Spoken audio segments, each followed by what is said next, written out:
നമസ്കാരം. TCV prime time ന്യൂസിലേക്ക് സ്വാഗതം. ആദ്യം പ്രധാന വാർത്തകൾ. സംസ്ഥാനത്ത് ഇന്ന് 29,803 പേർക്ക് കോവിഡ്-19 സ്ഥിരീകരിച്ചു. കഴിഞ്ഞ 24 മണിക്കൂറിനിടെ 1,43,028 സാമ്പിളുകളാണ് പരിശോധിച്ചത്. ടെസ്റ്റ് പോസിറ്റിവിറ്റി നിരക്ക് 20.84 മലപ്പുറം ജില്ലയിൽ കോവിഡ് സ്ഥിരീകരിച്ചവരുടെ എണ്ണത്തിൽ വീണ്ടും വർധന. ചൊവ്വാഴ്ച 5,315 പേർക്കാണ് വൈറസ് ബാധ സ്ഥിരീകരിച്ചത്. സംസ്ഥാനത്ത് 18 വയസ്സ് മുതൽ 45 വയസ്സ് വരെ പ്രായമുള്ളവരുടെ വാക്സിനേഷൻ മുൻഗണനാ വിഭാഗത്തിൽ വിദേശത്ത് പഠിക്കാനും ജോലിക്കുമായി പോകുന്നവരെയും കൂടി ഉൾപ്പെടുത്തി ആരോഗ്യവകുപ്പ് ഉത്തരവ് പുറപ്പെടുവിച്ചു. ഓക്സിജൻ ആവശ്യമുള്ള കോവിഡ് രോഗികളുടെ എണ്ണം വർദ്ധിക്കുന്ന സാഹചര്യത്തിൽ മഞ്ചേരി മെഡിക്കൽ കോളേജ് ആശുപത്രിയിൽ 10,000 ലിറ്റർ ശേഷിയുള്ള ലിക്വിഡ് മെഡിക്കൽ ഓക്സിജൻ സംഭരണി സ്ഥാപിച്ചു. കോവിഡ് കാലത്ത് ദുരിതമനുഭവിക്കുന്നവർക്ക് കൈത്താങ്ങായി വാർഡ് വികസന സമിതി. ഡിവൈഎഫ്ഐ നന്നമ്പ്ര മേഖലാ കമ്മിറ്റിയുടെ ആഭിമുഖ്യത്തിൽ സ്നേഹവണ്ടികൾ പ്രവർത്തനം ആരംഭിച്ചു.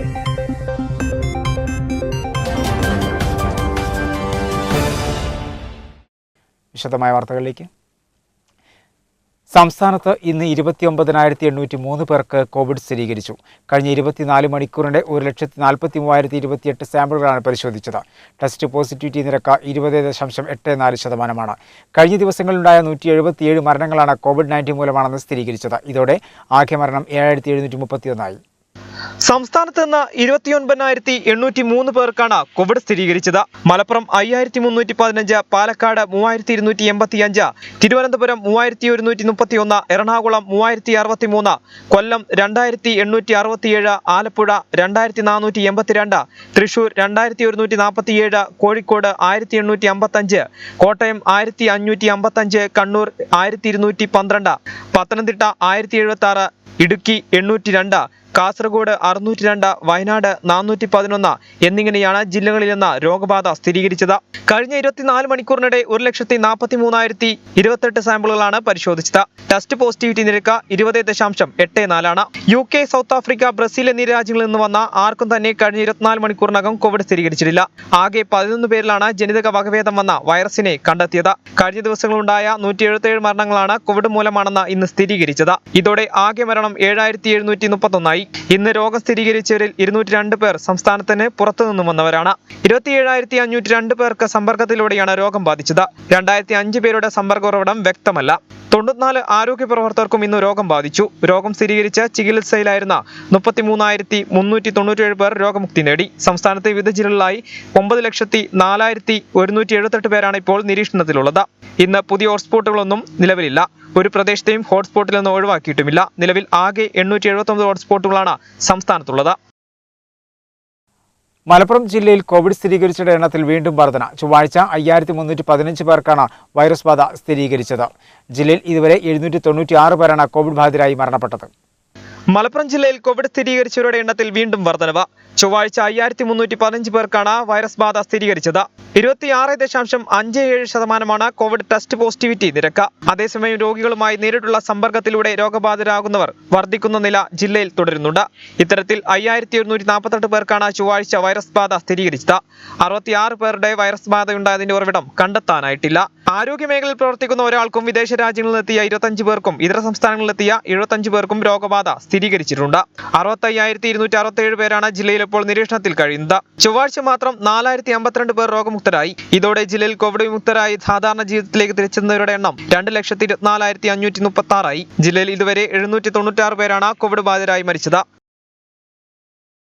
സംസ്ഥാനത്ത് 18 വയസ്സ് മുതൽ 45 വയസ്സ് വരെ പ്രായമുള്ളവരുടെ വാക്സിനേഷൻ മുൻഗണനാ വിഭാഗത്തിൽ വിദേശത്ത് പഠിക്കാനും ജോലിക്കുമായി പോകുന്നവരെയും കൂടി ഉൾപ്പെടുത്തി ആരോഗ്യവകുപ്പ് ഉത്തരവ് പുറപ്പെടുവിച്ചു.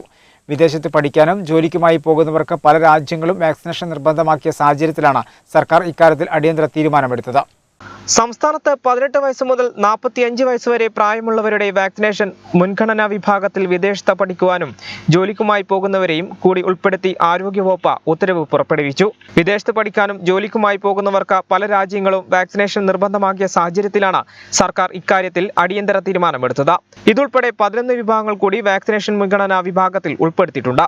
ഭക്ഷ്യ സിവിൽ സപ്ലൈ വിഭാഗത്തിലെ ഫീൽഡ് സ്റ്റാഫ്, FCIയുടെ ഫീൽഡ് സ്റ്റാഫ്, പോസ്റ്റൽ ഡിപ്പാർട്ട്മെന്റിലെ ഫീൽഡ് സ്റ്റാഫ്, സാമൂഹ്യനീതി വകുപ്പിലെ ഫീൽഡ് സ്റ്റാഫ്, വനിതാ ശിശുക്ഷേമ വകുപ്പിലെ ഫീൽഡ് സ്റ്റാഫ്, മൃഗസംരക്ഷണ വകുപ്പിലെ ഫീൽഡ് സ്റ്റാഫ്, ഫിഷറീസ് വകുപ്പിലെ field staff, SSLC, HSC, VHSC തുടങ്ങിയ പരീക്ഷാ മൂല്യനിർണ്ണയ ക്യാമ്പിൽ നിശ്ചയിച്ച അധ്യാപകർ, പോർട്ട് സ്റ്റാഫ്, വിദേശത്ത് പഠിക്കാനും ജോലിക്കുമായി പോകുന്ന വാക്സിനേഷൻ നിർബന്ധമുള്ളവർ, കടൽ യാത്രക്കാർ എന്നീ 11 വിഭാഗങ്ങളുവരെയാണ് വാക്സിനേഷന്റെ മുൻഗണനാ വിഭാഗത്തിൽ പുതുതായി ഉൾപ്പെടുത്തിയിരിക്കുന്നത്. കോവിഡ് രോഗവ്യാപനം രൂക്ഷമായ താനാളൂരിൽ പോലീസ് പരിശോധന കർശനമാക്കി. നിരവധി വാഹനങ്ങൾക്ക് പിഴയാക്കി. വരും ദിവസങ്ങളിലും പരിശോധന തുടരും. ദിനംപ്രതി കോവിഡ് ബാധിതരുടെ എണ്ണം കൂടിവരുന്ന സാഹചര്യത്തിൽ താനാളൂരിൽ പോലീസ് വാഹന പരിശോധന കർശനമാക്കി. രാവിലെ താനാളൂർ അങ്ങാടി കേന്ദ്രീകരിച്ചാണ് പരിശോധന നടന്നത്.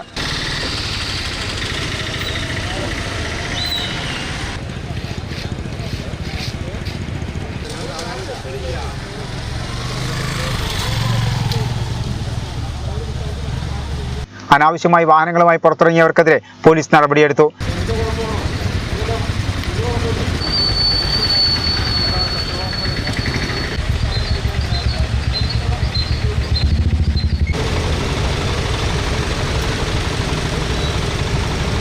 പഞ്ചായത്തിലെ പ്രധാന റോഡുകൾ ഒഴികെ മറ്റു മുഴുവൻ റോഡുകളും അടച്ചിട്ടു. 5 മേഖലകളാക്കി തിരിച്ച് പ്രത്യേക സ്ക്വാഡ് രൂപീകരിച്ച് പരിശോധനയും നടത്തുന്നുണ്ട്. താനാളൂരിൽ നടന്ന വാഹന പരിശോധനയിൽ നിരവധി വാഹനങ്ങൾക്കാണ് പിഴയടാക്കിയത്. ഇതിനിടെ RRT അംഗങ്ങളെന്ന് പറഞ്ഞ് ബൈക്കുകളിൽ എത്തുന്നവർ പോലീസിനും വലിയ തലവേദനയാണ് സൃഷ്ടിക്കുന്നത്. ഡിവൈഎഫ്ഐ നന്നമ്പ്ര മേഖലാ കമ്മിറ്റിയുടെ ആഭിമുഖ്യത്തിൽ സ്നേഹവണ്ടികൾ പ്രവർത്തനം ആരംഭിച്ചു. DYFI block president Manu Vishwanath flag off ചെയ്തു. ഡിവൈഎഫ്ഐ നന്നമ്പ്ര മേഖലാ കമ്മിറ്റിയുടെ ആഭിമുഖ്യത്തിൽ സ്നേഹവണ്ടികൾ പ്രവർത്തനം ആരംഭിച്ചു. DYFI block president Manu Vishwanath സ്നേഹവണ്ടിയുടെ ഫ്ളാഗ് ഓഫ് കർമ്മം നിർവഹിച്ചു. മേഖലാ പ്രസിഡന്റ് അരുൺ ഗോപി അധ്യക്ഷനായിരുന്നു. മേഖലാ സെക്രട്ടറി ഫുഹാദ് മോൻ, പ്രവാസി സംഘം തിരുരങ്ങാടി ഏരിയ കമ്മിറ്റി അംഗം അഷ്റഫ്, ജാഫർ സാദിഖ് എന്നിവർ സന്നിധരായിരുന്നു. 4 കാറുകളും ഒരു ഓട്ടോറിക്ഷയുമാണ് സേവന ഓട്ടത്തിനായി തയ്യാറെടുത്തിട്ടുള്ളത്. ഒരു ഇടവേള.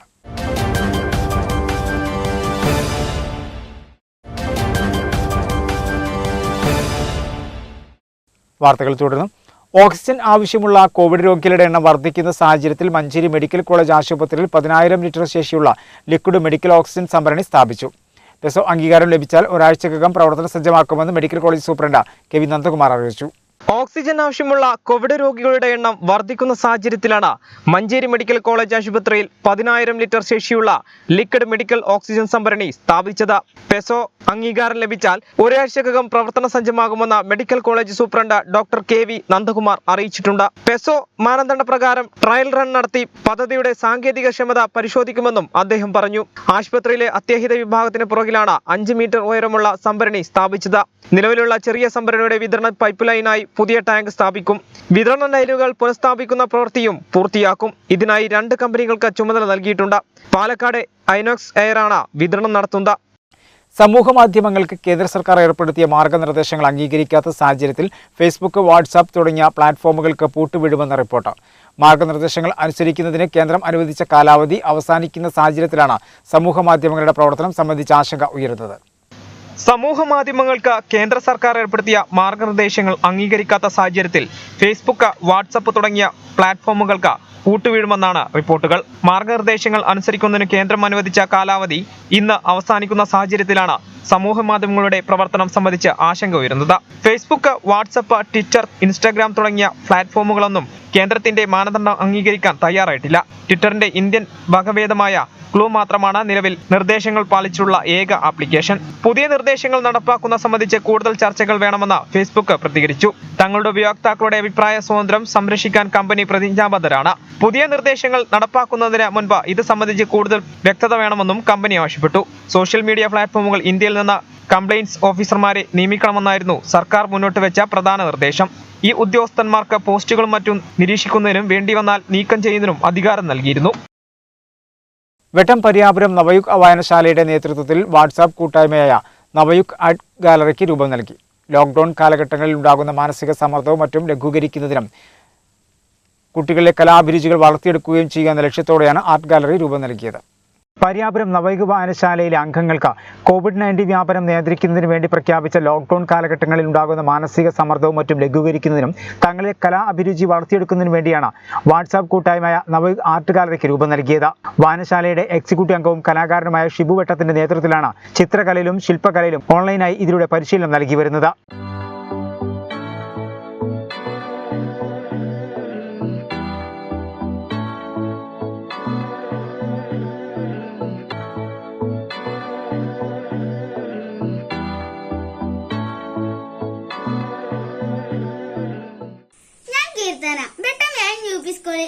ക്ലാസ്സിൽ പഠിക്കുന്നു.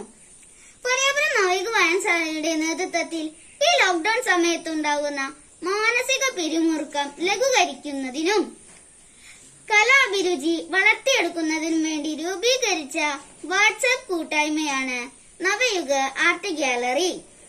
നവയുഗ വായനശാല secretary Susheelan master, president Muraleedharan master, Pariyapuram AM-LP school അധ്യാപികയും എക്സിക്യൂട്ടീവ് മെമ്പറുമായ പ്രീതി ടീച്ചർ എന്നിവർ ഇതിന്റെ മേൽനോട്ടം വഹിക്കുന്നു.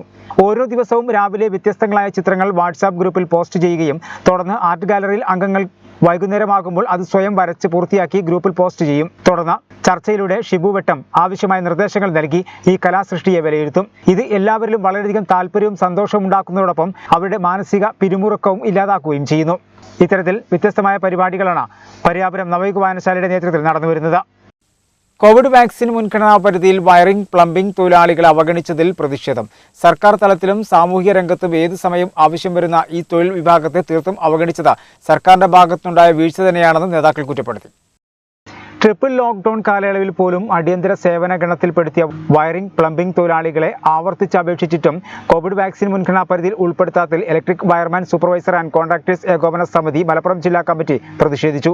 സർക്കാർ തലത്തിലും സാമൂഹ്യ രംഗത്തും ഏതു സമയവും ആവശ്യം വരുന്ന ഈ തൊഴിൽ വിഭാഗത്തെ തീർത്തും അവഗണിച്ചത് സർക്കാരിന്റെ ഭാഗത്തുനിന്നുള്ള വീഴ്ച തന്നെയാണെന്നും ആയതിൽ ഉടൻ തന്നെ നീതി ഉറപ്പുവരുത്തണമെന്നും നേതാക്കൾ ആവശ്യപ്പെട്ടു.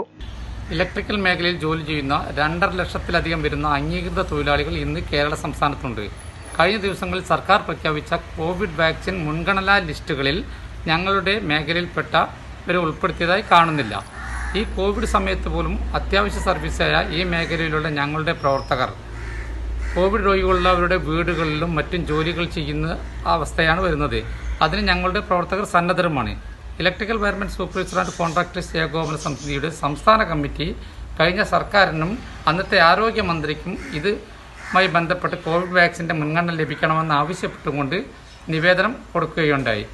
പുതിയ സർക്കാരിനും ഇപ്പോഴത്തെ ആരോഗ്യമന്ത്രിക്കും അതുപോലെ കൊടുക്കുകയും ഇതുവരെയും പരിഗണിച്ചതായി കാണുന്നില്ല. ലോക റാങ്കിംഗ് പട്ടികയിൽ 3-ാം സ്ഥാനത്തെത്തിയ കായിക താരം മുഹമ്മദ് ഹനാന് Tanur DSP MY Shaji sports കിറ്റുകൾ നൽകി. സ്റ്റേഷനിൽ നടന്ന ചടങ്ങിൽ കിറ്റ് മുഹമ്മദ് ഹനാന് കൈമാറി. കായിക താരം മുഹമ്മദ് ഹനാന് താനൂർ DYSPയുടെ സ്നേഹ സമ്മാനം. അണ്ടർ-18 110 മീറ്റർ ഹഡ്സിൽ 2021 ലോക റാങ്കിങ്ങിൽ 3-ാം സ്ഥാനം നേടിയ താനൂർ കേപ്പുരം സ്വദേശി മുഹമ്മദ് ഹനാനാണ് താനൂർ DYSP MY ഷാജി സ്നേഹ സമ്മാനം നൽകിയത്. സ്പോർട്സിനാവശ്യമുള്ള ഉപകരണങ്ങളടങ്ങിയ കിറ്റാണ് ഹനാന് DYSP കൈമാറിയത്. നമ്മുടെ ഈ മുഹമ്മദ് ഹനാൻ താനൂരിൻ്റെ തന്നെ ഭാവിയിലെ ഒരു വാഗ്ദാനമാണ്. ഇത് പക്ഷേ ഇന്ത്യ ഇനി ചിലപ്പോൾ അന്താരാഷ്ട്ര സ്പോർട്സ് ലോകത്ത് അറിയപ്പെടുന്നത് ഹനാൻ്റെ പേരിൽ തന്നെയാവും. കഴിഞ്ഞ 2 ആഴ്ച മുമ്പ് നടന്ന ഒരു ഇൻ്റർനാഷണൽ മത്സരത്തിൽ 110 മീറ്റർ ഹഡിൽസിന് 3-ാം സ്ഥാനം നേടിയെടുക്കാനാണ് ഹനാൻ. അപ്പോൾ ഹനാന് അവൻ്റെ പരിശീലനത്തിന് വേണ്ടുന്ന കുറേ മെറ്റീരിയൽസ് നമ്മൾ താനൂർ പോലീസിൻ്റെ വകയായിട്ട് താനൂർ DSP എന്നുള്ള നിലയിൽ ഞാനിവിടെ വെച്ച് സ്പോൺസർ ചെയ്യുന്നുണ്ട്. അപ്പോൾ ഭാവിയിൽ ഹനാൻ്റെ പരിശീലനത്തിന് അത് ഉപകരിക്കും. നമ്മുടെ താനൂരിനും കേരളത്തിനും അതിലുപരി ഇന്ത്യക്കും ലോക അത്ലറ്റിക്സിൻ്റെ മേഖലയിൽ ഹനാൻ്റെ പേരിൽ വിജയത്തിളക്കം ഉണ്ടാകട്ടെ എന്ന് ആശംസിച്ചുകൊണ്ട് ഞാനിത് ഹനാന് സമർപ്പിക്കുന്നു. സ്റ്റേഷനിൽ നടന്ന ചടങ്ങിൽ വെച്ചാണ് കിറ്റ് ഹനാന് കൈമാറിയത്.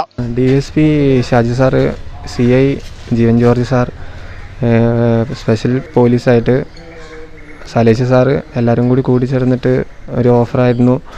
ഈ പ്ലയോമെട്രിക്സ് എന്ന് പറഞ്ഞൊരു ബോക്സ് ഉണ്ട്, അത് ഞങ്ങൾക്ക് സ്പോൺസർ ചെയ്തിട്ടുണ്ട്. അപ്പം അതിപ്പോൾ കിട്ടിയിട്ടുണ്ട്. അതിൽ വളരെയധികം സന്തോഷമുണ്ട്. കാരണം നമ്മുടെ നാട്ടിൽ നിന്ന് വെച്ചാൽ എക്യുപ്മെൻസിൻ്റെ കാര്യങ്ങൾ പറയുമ്പോൾ പുറം രാജ്യങ്ങൾക്ക് പോയിക്കൂടെ എന്നാണ് നമ്മളോട് ചോദിക്കാറ്.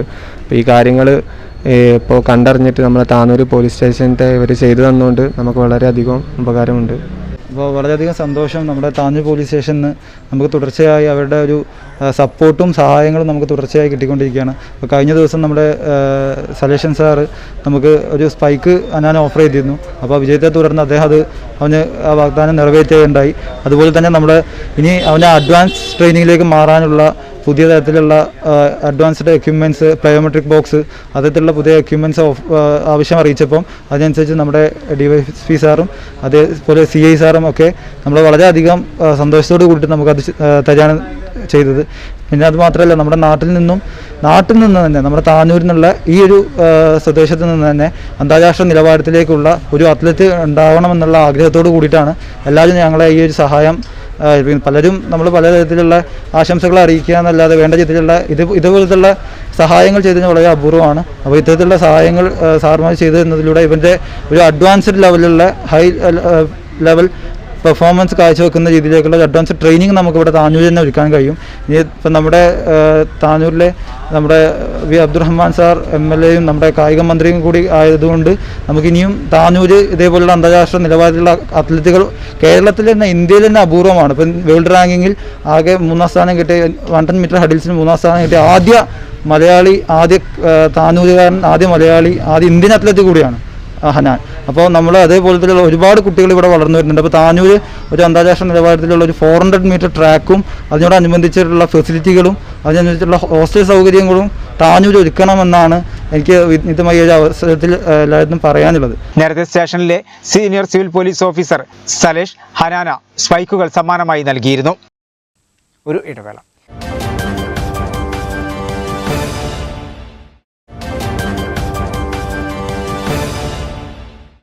വാർത്തകൾ തുടർന്നു. കോവിഡ് കാലത്ത് ദുരിതമനുഭവിക്കുന്നവർക്ക് കൈത്താങ്ങായി വാർഡ് വികസന സമിതി. ഒഴൂർ ഗ്രാമപഞ്ചായത്ത് 18ാം വാർഡിലാണ് മിച്ചമുള്ളത് പങ്കുവെക്കാമെന്ന പദ്ധതിയിലൂടെ ദുരിതമനുഭവിക്കുന്നവർക്ക് സഹായമെത്തിക്കുന്നത്. ഒഴൂർ ഗ്രാമപഞ്ചായത്ത് 16ാം വാർഡ് വികസന സമിതിയുടെ നേതൃത്വത്തിലാണ് കോവിഡ് കാലത്ത് ദുരിതമനുഭവിക്കുന്നവർക്ക് കൈത്താങ്ങായി വെക്കാം എടുക്കാം ബാർട്ടർ സ്റ്റോർ ആരംഭിച്ചത്. മിച്ചമുള്ളത് പങ്കുവെക്കുന്നതാണ് ഈ രീതി. ചക്ക, മാങ്ങ, പപ്പായ, കപ്പ, പച്ചക്കായ, മുരിങ്ങക്കായ, മുരിങ്ങയില, ചീര, നാളികേരം, ഗോതമ്പ് പൊടി, അരിപ്പൊടി, അരി, ഉഴുന്ന്, ചെറുപയർ തുടങ്ങിയ പല വ്യഞ്ജനങ്ങളും പച്ചക്കറികളും ഉൾപ്പെടെ മിച്ചമുള്ള പല സാധനങ്ങളും ആളുകൾ RRT അംഗങ്ങളെയും ഗ്രാമപഞ്ചായത്ത് അംഗത്തെയും അറിയിച്ച് കൊണ്ടുവരികയും കൊണ്ടുപോവുകയും ചെയ്യും. ലോക്ക്ഡൌൺ കഴിയുന്നതുവരെ ഇത് പ്രവർത്തിക്കുമെന്ന് വാർഡ് മെമ്പർ സവിത ചുള്ളിയത്ത് പറഞ്ഞു. ഞങ്ങളുടെ വാർഡിൽ കോവിഡായിട്ട് ഒരുപാട് കുടുംബങ്ങൾ ബുദ്ധിമുട്ട് അനുഭവിക്കുന്നുണ്ട്, വാടക വീടുകളിലും ലോഡ്ജുകളിലും ഒക്കെ ആയിട്ട്. അപ്പോൾ അവരെ സഹായിക്കാൻ വേണ്ടി ഞങ്ങളുടെ വാർഡിലെ യുവാക്കളും അതുപോലെ തന്നെ സഹായിക്കാൻ മനസ്സുള്ള ഒരുപാട് ആളുകൾ വാർഡിലത്തെ മാത്രമല്ല പുറത്തുനിന്നൊക്കെ ഉണ്ട്. അപ്പോൾ ചില ആളുകൾക്ക് എല്ലാവർക്കും പൈസയായിട്ട് സഹായിക്കാൻ കഴിയില്ല. ചക്കയായിട്ടും മാങ്ങയായിട്ടും അരിയായിട്ടും ഗോതമ്പായിട്ടും അങ്ങനെ ഒരുപാട് വിഭവങ്ങളും ഞങ്ങൾക്ക് കിട്ടിയിട്ടുണ്ട്. അപ്പോൾ അതൊക്കെ കൂടി ഞങ്ങൾ കിറ്റാക്കി ഇന്ന് ഞങ്ങളുടെ വാർഡുകളിൽ ഉള്ള കുടുംബങ്ങൾക്ക് എത്തിക്കാൻ പോവുകയാണ്. സലാഹുദ്ദീൻ മാടമ്പാട്ട്, സയ്യിദ് മുഹമ്മദ്, ഷാജഹാൻ കുരിയിൽ, നൌഷാദ് കൈനിക്കര, നിഷാദ് മണ്ണുങ്ങപ്പാട്ട്, ചാണാട്ട് ബാവ, ഭാസ്കരൻ കൊടിയേരി, ഇർഷാദ് മണ്ണുങ്ങപ്പാട്ട്, പ്രതീഷ് വെട്ടുകുളം തുടങ്ങിയവരാണ് ഇതിന് നേതൃത്വം നൽകുന്നത്. നിലമ്പൂർ പഞ്ചായത്ത് 11ാം വാർഡ് മുസ്ലിം ലീഗ് കമ്മിറ്റിയുടെ നേതൃത്വത്തിൽ പച്ചക്കറി കിറ്റ് വിതരണം ചെയ്തു. ജില്ലാ പഞ്ചായത്ത് അംഗം VKM ഷാഫി വിതരണോദ്ഘാടനം നിർവഹിച്ചു. നിലമ്പൂർ പഞ്ചായത്ത് 11ാം വാർഡ് മുസ്ലിം ലീഗ് കമ്മിറ്റിയുടെ നേതൃത്വത്തിലാണ് പച്ചക്കറി കിറ്റുകൾ വിതരണം ചെയ്തത്. ജില്ലാ പഞ്ചായത്ത് അംഗം VKM ഷാഫി വിതരണോദ്ഘാടനം നിർവഹിച്ചു. 11ാം വാർഡിലെ മുസ്ലിം ലീഗ് കമ്മിറ്റിയുടെ നേതൃത്വത്തിൽ നിർധനരായ കുടുംബങ്ങൾക്ക് 1500 കിലോ വരുന്ന പച്ചക്കറികൾ ഏകദേശം 350ഓളം കുടുംബങ്ങൾക്കായി വിതരണം ചെയ്യുന്ന വളരെ മാതൃകാപരമായിട്ടുള്ള ഒരു ചടങ്ങാണ് ഇവിടെ നടക്കുന്നത്. ശരാശരി ജീവിതം മുന്നോട്ട് കൊണ്ടുപോകുന്ന ഒരു കുടുംബമാണെങ്കിൽ പോലും ഈ ഒരു പ്രതിസന്ധിയുടെ ഘട്ടത്തിൽ അവർക്ക് കൈത്താങ്ങാവുക എന്ന് പറയുന്നത് സാമൂഹ്യ രംഗത്ത് പ്രവർത്തിക്കുന്ന ഓരോരുത്തരുടെയും ഉത്തരവാദിത്തവും കടമയുമാണ്. പ്രിയപ്പെട്ട മുസ്ലിം ലീഗിൻ്റെ നേതാക്കന്മാരുടെയും ഈ പ്രദേശത്തെ നല്ല സുമനസ്സുകളുടെയും സഹകരണത്തോടുകൂടെ എല്ലാ വീടുകളിലും കോവിഡ് പ്രോട്ടോകോൾ പാലിച്ചുകൊണ്ട് മുസ്ലിം യൂത്ത് ലീഗിൻ്റെ വൈറ്റ് ഗാർഡ് വളണ്ടിയർമാർ ഉൾപ്പെടെ മുസ്ലിം ലീഗിൻ്റെ പ്രവർത്തകന്മാർ വീടുകളിൽ എത്തിച്ചാണ് ഇതിൻ്റെ വിതരണം നടത്തുന്നത്. ചടങ്ങിൽ ഷാഫി ചേലാട്ട, ആഫിയ KM, തേക്കിൽ റസാഖ്, ഷറഫുദ്ദീൻ കടവത്ത, ഷെരീഫ് പോയിലിശ്ശേരി, അനസ് തേക്കിൽ, ബഷീർ ഷെരീഫ്, റയീസ് മങ്ങാട്, നാസർ, ഷമീൽ തുടങ്ങിയവർ നേതൃത്വം നൽകി. ജോലിക്ക് പോകേണ്ടിയിരുന്ന ആൾക്കാർക്ക് ജോലിയില്ല, മറ്റാളുകൾക്കൊന്നും ഒരു നിത്യവരുമാനത്തിൽ തന്നെ പ്രയാസപ്പെടുന്ന അവസരത്തിലാണ് 11ാം വാർഡിലെ മുസ്ലിം ലീഗ് കമ്മിറ്റി ഒരുപാട് ആളുകളുടെ വിശാല മനസ്കതയുള്ള ഒരുപാട് ആളുകളുടെ സഹകരണത്തോടു കൂടി എല്ലാ വീട്ടിലേക്കും, വാർഡിലെ എല്ലാ വീട്ടിലേക്കും ആവശ്യമായ പച്ചക്കറി കിറ്റ് വിതരണം ചെയ്യുന്നത്. അതിന് ഈ സന്ദർഭത്തിൽ ഇതിന് മുന്നോട്ട് വന്ന 11ാം വാർഡ് മുസ്ലിം ലീഗ് കമ്മിറ്റിയെയും അതുപോലെ തന്നെ ഇതിനു വേണ്ടി സഹായിച്ച എല്ലാ നല്ല വ്യക്തികൾക്കും എല്ലാം ഇത് അഭിവാദ്യങ്ങൾ നേർന്നുകൊണ്ട് അവസാനിപ്പിക്കുന്നു. Panchayat Muslim League general secretary KM Naufal ചടങ്ങിൽ സംബന്ധിച്ചു. തലക്കാട് ഗ്രാമപഞ്ചായത്തിൽ സേവാഭാരതി ഭക്ഷ്യക്കിറ്റ് വിതരണം ചെയ്തു. തലക്കാട് ഗ്രാമപഞ്ചായത്തിൽ സേവാഭാരതിയുടെ നേതൃത്വത്തിൽ ഭക്ഷ്യക്കിറ്റ് വിതരണം ചെയ്തു. 100-ലധികം കുടുംബങ്ങൾക്കാണ് ഭക്ഷ്യക്കിറ്റ് വിതരണം ചെയ്തത്. ഖണ്ഡ് കാര്യവാഹ് ടി കെ രാഹുൽ, ജില്ലാ സേവാ പ്രമുഖ് ഇ ജയരാജൻ, തലക്കാട് ഗ്രാമപഞ്ചായത്ത് Sevabharathi secretary T K Ranish, 19-ാം വാർഡ് അംഗം എൻ രവി, തലക്കാട് മണ്ഡൽ കാര്യവാഹ് എ ശരത്, മാങ്ങാട്ടിരി മുഖ്യ ശിക്ഷക് കെ പി മഹേഷ്, ശാഖാ കാര്യവാഹ് കെ ഷിബു തുടങ്ങിയവർ നേതൃത്വം നൽകി. നഗരത്തിൽ അലഞ്ഞു നടക്കുന്ന ഭക്ഷണം ലഭിക്കാതെ വിഷമിക്കുന്ന ഭിക്ഷാടനം നടത്തി ജീവിക്കുന്നവരെ സംരക്ഷിക്കുന്നതിനായി നഗരസഭ അഗതി സംരക്ഷണ കേന്ദ്രം തുറന്നു. തിരൂർ GMAP സ്കൂളിലാണ് നഗരസഭ അഗതി സംരക്ഷണ കേന്ദ്രം ആരംഭിച്ചിരിക്കുന്നത്. ഇവർക്കുള്ള ഒരു നേരത്തെ വീട്ടിലെടുക്കുന്ന ഭക്ഷണം അന്നാരയിലെ അധ്യാപക കൂട്ടായ്മയായ പൂജ ഗ്രൂപ്പാണ് നൽകുന്നത്. അധ്യാപകരായ ജോസ് മാത്യു, ബിന്ദുലാൽ, ജോസ് സി മാത്യു, ബിജു ജെയിംസ്, ബാബുരാജ് എന്നിവരുടെ കുടുംബങ്ങൾ ഈ ഭക്ഷണം വീട്ടിൽ തയ്യാറാക്കി നൽകും. ഇവിടേക്കുള്ള പായ STU മത്സ്യവിഭാഗം നൽകി. കേന്ദ്രം chairperson AP Naseema, vice chairman P Ramankutty, standing committee ചെയർമാൻമാരായ ഫാത്തിമത്ത് സജന, KK സലാം മാസ്റ്റർ, കൗൺസിലർമാരായ ഭാവ ചമ്ര, Shanavas, K Aboobacker, VP Haris, health inspector Subrahmanian, HI Khalid, PKK Thangal തുടങ്ങിയവർ സന്ദർശിച്ചു. തിരൂർ നഗരസഭയിൽ ബസ് സ്റ്റാൻഡിലും മറ്റ് പരിസര പ്രദേശങ്ങളിലുമായി ഒരുപാട് യാചകരായ ആളുകൾ അലഞ്ഞു തിരിഞ്ഞ് നടന്ന് രോഗവ്യാപനം വർദ്ധിക്കുന്നു എന്ന് മനസ്സിലാക്കിയതിൻ്റെ അടിസ്ഥാനത്തിൽ അവരെയെല്ലാം നമ്മുടെ തിരൂർ നഗരസഭ GMUP സ്കൂളിലേക്ക് മാറ്റുകയും അവർക്ക് ആവശ്യമായ ഭക്ഷണവും നൽകി അവരെ സംരക്ഷിക്കാമെന്ന് നഗരസഭ ഒരു തീരുമാനം എടുത്തിരിക്കുകയാണ്. അതിൻ്റെ അടിസ്ഥാനത്തിൽ ഇന്ന് എല്ലാവരെയും അവിടേക്ക് പോലീസിൻ്റെ സഹായത്തോടു കൂടി അവിടേക്ക് മാറ്റിയിട്ടുണ്ട്. എല്ലാ രീതിയിലും ഈ ലോക്ക്ഡൗൺ കഴിയുന്നത് വരെ അവരെ അവിടെ നിർത്തി രോഗവ്യാപനം കുറയ്ക്കുന്നതിന് വേണ്ടിയുള്ള നടപടി സ്വീകരിക്കുന്നു. കോവിഡ് മഹാമാരിയെ പ്രതിരോധിക്കാൻ പൊതുയിടങ്ങളും പൊതുകെട്ടിടങ്ങളും അണുനശീകരണം നടത്തി താനൂർ നഗരസഭ.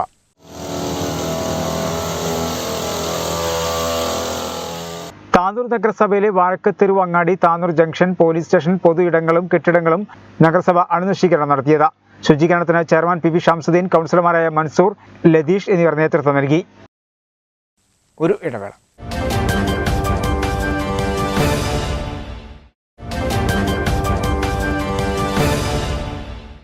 വാർത്തകൾ തുടർന്നു.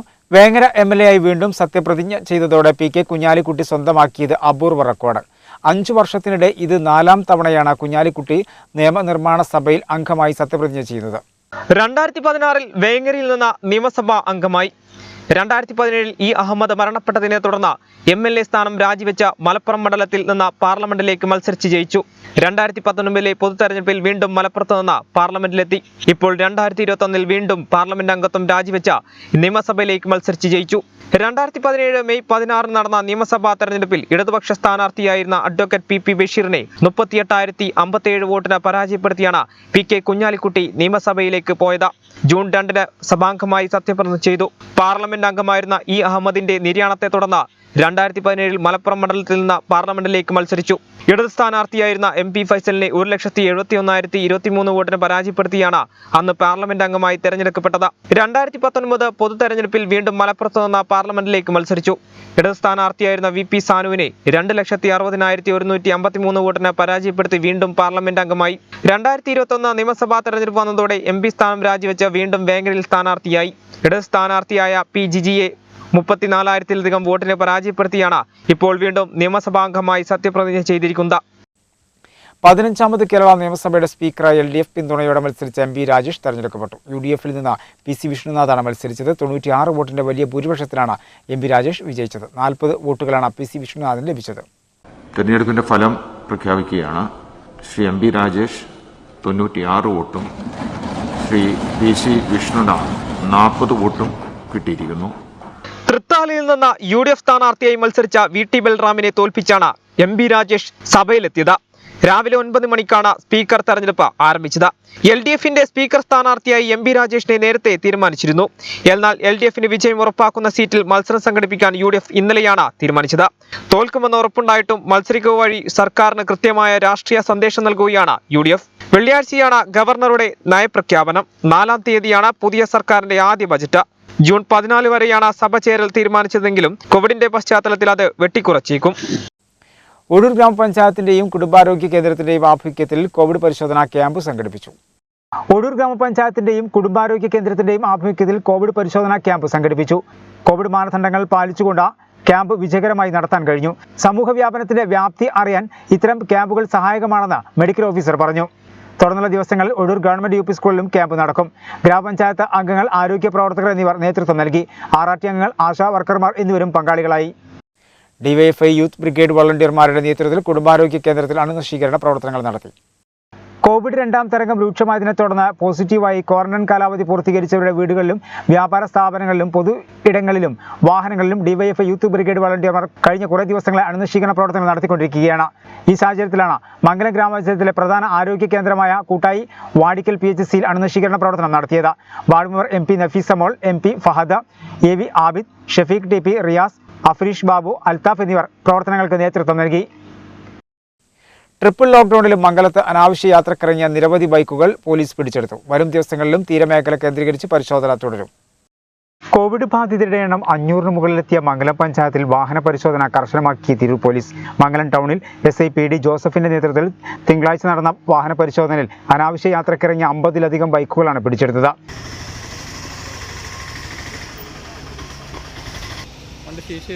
ബൈക്കുകൾ പിടിച്ചെടുത്തിട്ടുണ്ട് കൊണ്ടുപോകണം.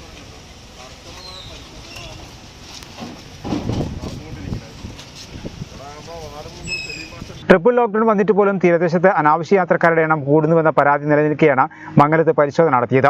വരും ദിവസങ്ങളിൽ കൂട്ടായി വാക്കാട്, പറവണ്ണ എന്നിവിടങ്ങളിലും പരിശോധന കർശനമാക്കുമെന്ന് തിരൂർ പോലീസ് അറിയിച്ചു. പ്രധാന വാർത്തകൾ ഒരിക്കൽ കൂടി. സംസ്ഥാനത്ത് ഇന്ന് 29,803 പേർക്ക് COVID-19 സ്ഥിരീകരിച്ചു. കഴിഞ്ഞ 24 മണിക്കൂറിനിടെ 1,43,028 സാമ്പിളുകളാണ് പരിശോധിച്ചത്.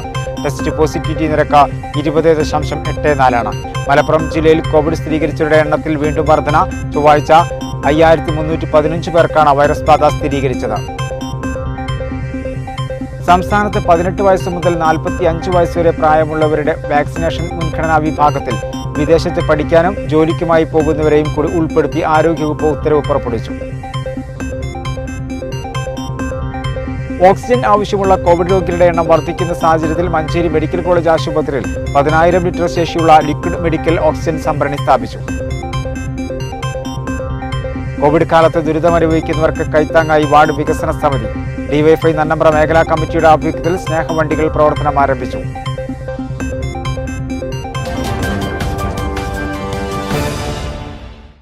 ഇതോടെ വാർത്തകൾ സമാപിക്കുന്നു. നന്ദി, നമസ്കാരം.